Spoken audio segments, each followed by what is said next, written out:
Thank you. It's an honor to be here, and I appreciate the organizers for inviting me. This has been a wonderful event, and thank you for that generous introduction. My Spanish is even more limited than the lovely woman who introduced me, and so I'm just going to stick with English and rely on the translators, and so I appreciate them as well.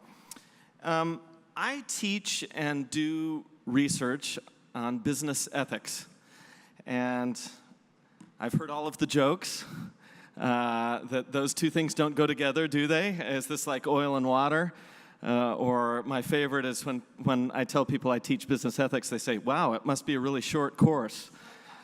And so I understand why there's skepticism, but I think that this conference has been excellent at drawing out the importance and helping us understand why a fundamental consideration of values and ethics is so critically important in business and the media and government and public life. So, as I said, my job is to train and work with students and business executives.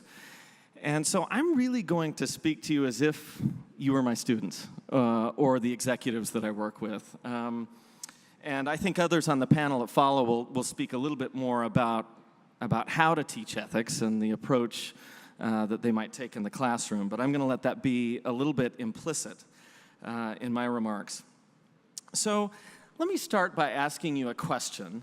And let's see if it'll help if I can move it forward, right? Let's see. Oh, there we go. All right. So here's, I think, kind of a fundamental question, which is, what do you think of when you think of business ethics? Perhaps you might think of, let's see if this will advance here. We're working the kinks out. There we go. Okay. So you might think of business ethics as involving compliance or rules and regulations and the law. We've had some comments about that today already. And I think that's a way of thinking about business ethics. We might also think of business ethics as having to do with dramatic stories about, good companies or bad companies, heroes and villains. And I think that these are definitely ways of thinking about business ethics. But I also believe that if these are the only ways we think about business ethics, we miss something important. And that's what I want to focus on a little bit today. So let me illustrate this with a story. And it's a story that involves my family. So this is my family. My lovely wife, Jody, accompanied me to the Dominican Republic, and she's sitting in the audience today. And we have 4 sons. The oldest is 18, and the youngest is 12. And about a month ago, we had a big family event, and we gathered all of my family together, including my parents. So in this picture, you can also see my mother and father. Mi mamá y papá. There's a little Spanish. That's about all I can do. And I want to tell you a little story about one of the individuals in this photo, and that is my dad. If I can get the slide to advance, I'm going to try this one more time. There we go. There it is. Okay. So I'm going to talk to you about my dad just for a moment. So my father is 91 years old, and he looks pretty good for 91, and recently traveled out to spend some time with us, as I said, for a family event. My dad worked in business, but he was not a CEO. So you've heard today from some distinguished entrepreneurs and CEOs and leaders. I would not describe my father's professional career that way. He was very totally ordinary. I don't think he was professionally notable, and he had kind of a mid-level bureaucratic job, and he worked for the same employer for over 30 years. And so, not someone who's famous, and not someone who has ever been invited to a conference to speak about his business experience, but instead, a very ordinary business person. And so I wanted to tell you a little story. When I was younger, and when my father was getting ready to retire at the end of his 30-plus years working for this organization, he did something that I thought was curious. He made a payment. He wrote out a check to his employer. Not for a large amount, but it was for, I don't know, $200 or $300 American dollars. And the reason he did that was to sort of compensate for pens or pads of paper or envelopes that might have come home from work over the years. Now, at the time, I was a teenager, and I thought that was almost kind of silly, like, wow, Dad, do you really have to do that? But later, as I've reflected on that little anecdote, it's become more and more profound the more I think about it. And it's dramatically influenced the way I think about values and the rest of our lives, our business lives, our professional lives, our financial lives, our religious lives, our family lives, and how those things are all connected. And so I want you to just think about that story as we sort of go back to this question of what is business ethics. I think it is about compliance and what's legal. I think it is about dramatic stories about CEOs and companies that do good things or do bad things. But it's also about something less than that, smaller than that, in a way. It's smaller and it's more personal. And there's an irony about that, because when we think of business ethics that way, when we think of it as being something small and personal and less, that's actually also the way in which it is about something more, because it's bigger. It's about who we are. And who we are shows up in these very small little decisions that we make every day. And so, that's the thing I want you to sort of consider as we think about business ethics. And I think it raises a good question that's even more fundamental. We could back up and say, well, okay, if we're trying to understand what business ethics is all about, what is business all about? What is the purpose of business? So this seems like an awfully fundamental question and a basic question to ask. When I ask that question to my students, what do you think they say? Make profit. I think that's often, I've got to go back here. I think that's often the case. I'm giving away some of my quotes here. Right. So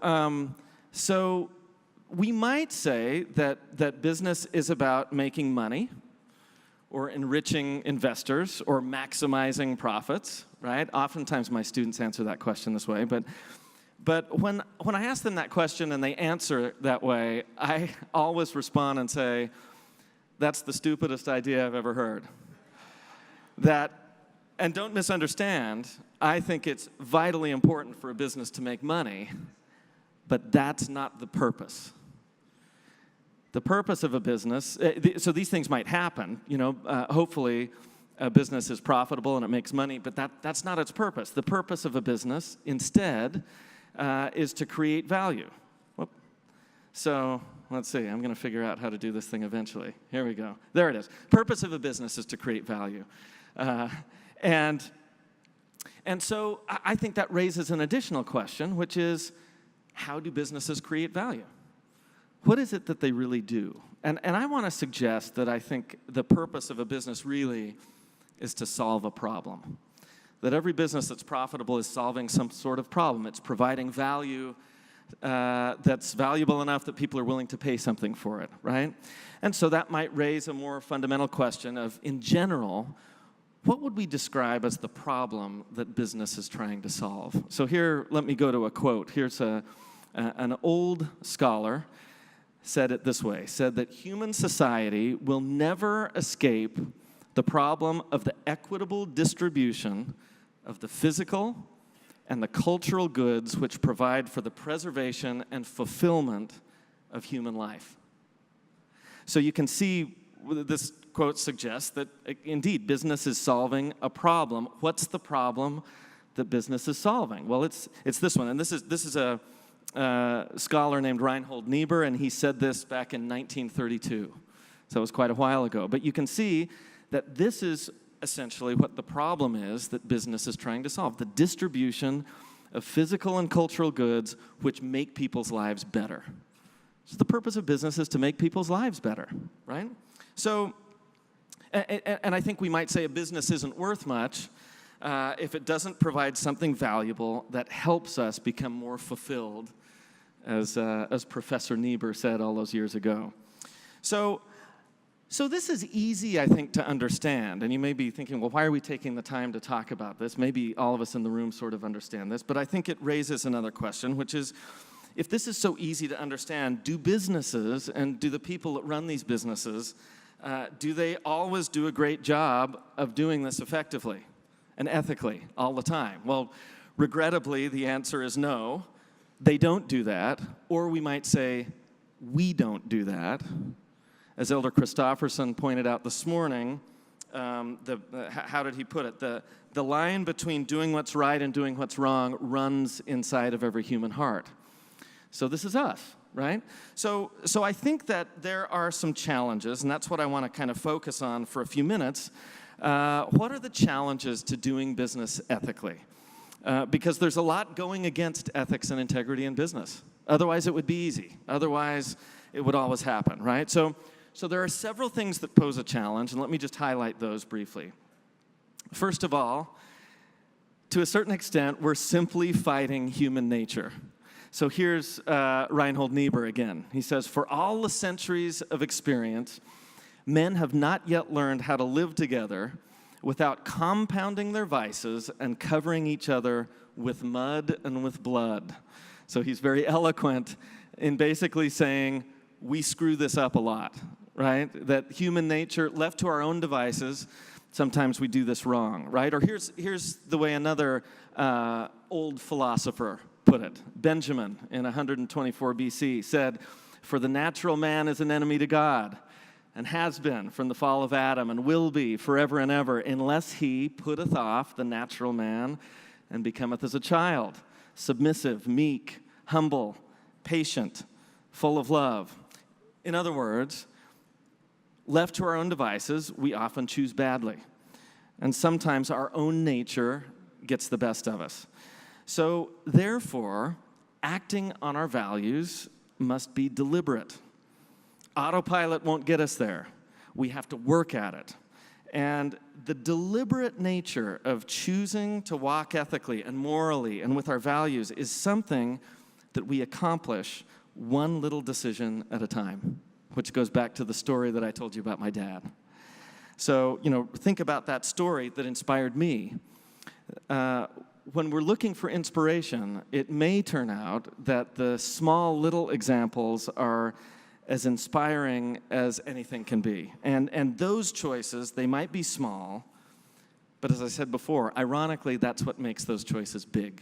So this idea that we have to sort of fight against our own natural tendency to be selfish, to be self-interested, to cut corners, these are temptations that we all have, and I think we have to work at that. So, as if that wasn't bad enough, this isn't our only challenge, right? There are several features of modern business life that also pose challenges and make this even more complicated. For example, another challenge we have involves incentives.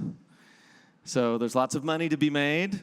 Incentives can incentivize all kinds of behavior. I did a big research study some years ago, and I looked at about 900 firms that are all listed on American stock exchanges, and I studied them for about a period of about 9.5 years. And what I found was, to summarize years of work in one sentence, what I found was that the more we incentivize top management teams, the more they get paid stock options and stock option grants, the more likely they are to cheat on their financial statements, So this is a published bit of research that I worked on some years ago, and essentially this is the finding, and you can just sort of see it visually. And what's interesting is the effect is sort of nonlinear. So the more heavily weighted towards incentive compensation the top management team is paid, the more likely, cooking the books becomes, right? So that's a challenge. Not only are we fighting our own human nature, but sometimes organizational structures are set up that actually kind of incentivize us to cheat. And so I think that's a challenge as well. Let's talk about one more, and that is the nature of competition itself.